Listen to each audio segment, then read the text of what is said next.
In the foothills of the Himalayas, nestled amidst the verdant plains of ancient India, lay the kingdom of the Sakyas. Their ruler, King Suddhodana, was a man of great virtue and wisdom. His palace shimmered with opulence, a testament to his wealth and power. It was within these gilded walls that Queen Maya gave birth to a son, a prince named Siddhartha. The birth of an heir was a joyous occasion, celebrated with great fanfare throughout the kingdom. Astrologers were summoned to the palace, eager to chart the destiny of the newborn prince. They marveled at the auspicious signs that accompanied his arrival, predicting a future filled with greatness. Siddhartha's birth was not merely a cause for celebration, but also a time of profound spiritual significance.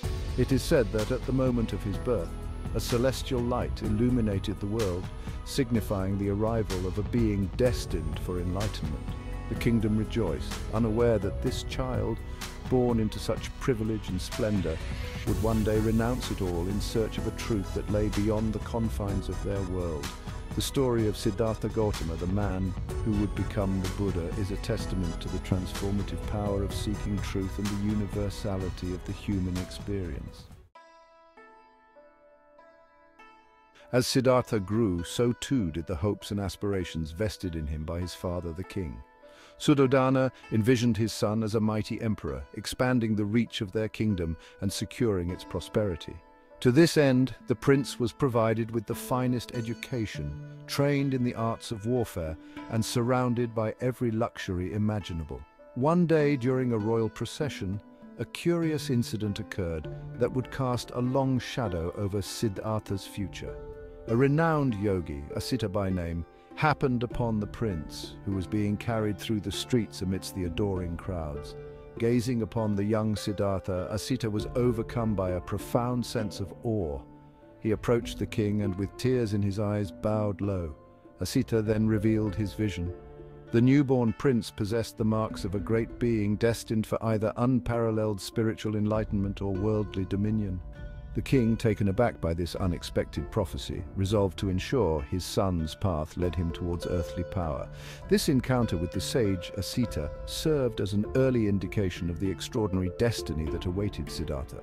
It also foreshadowed the inner conflict that would come to define his early years, the pull between a life of worldly pursuits and the pursuit of a higher truth.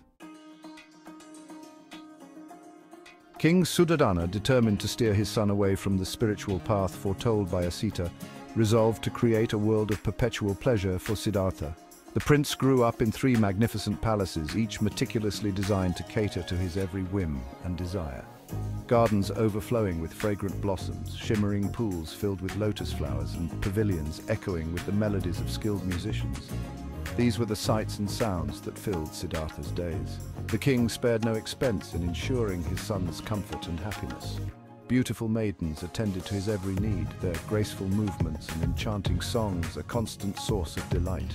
Exquisite food prepared by master chefs was always available, satisfying every culinary desire. Suddhodana's efforts seemed to be working. Siddhartha, surrounded by such opulence and beauty, appeared content.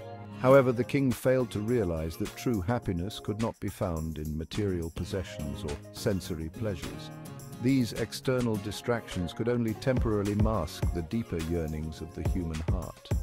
Despite being surrounded by luxury, a part of Siddhartha remained restless, a seed of dissatisfaction sown by the yogi's prophecy. The king's efforts to shield his son from the realities of life would ultimately prove futile. For how can one truly appreciate the sweetness of life without tasting its bitterness?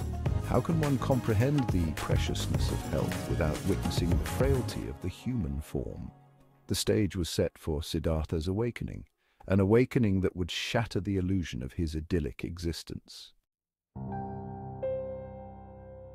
Despite the king's efforts to insulate Siddhartha from the harsh realities of life, destiny had other plans. One day, the prince ventured beyond the palace walls on a chariot ride, accompanied by his loyal charioteer, Channa.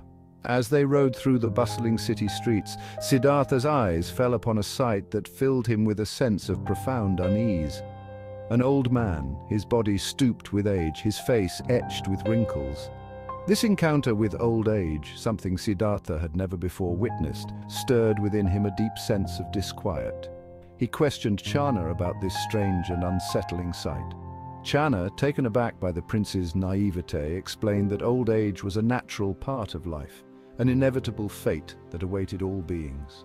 Siddhartha, his mind reeling from this revelation, found himself unable to shake off the image of the old man. The sight of such frailty and decay in stark contrast to the youthful vitality he had always known filled him with a profound sense of disquiet. The realization that aging was not merely a concept, but a universal truth that applied even to him, a prince, was deeply unsettling. This first encounter with suffering, however fleeting, planted a seed of doubt in Siddhartha's mind. The carefully constructed walls of his sheltered existence began to crumble, revealing glimpses of a reality that he had never before imagined. The world, he realized, extended far beyond the confines of his palatial gardens and the pleasures they offered.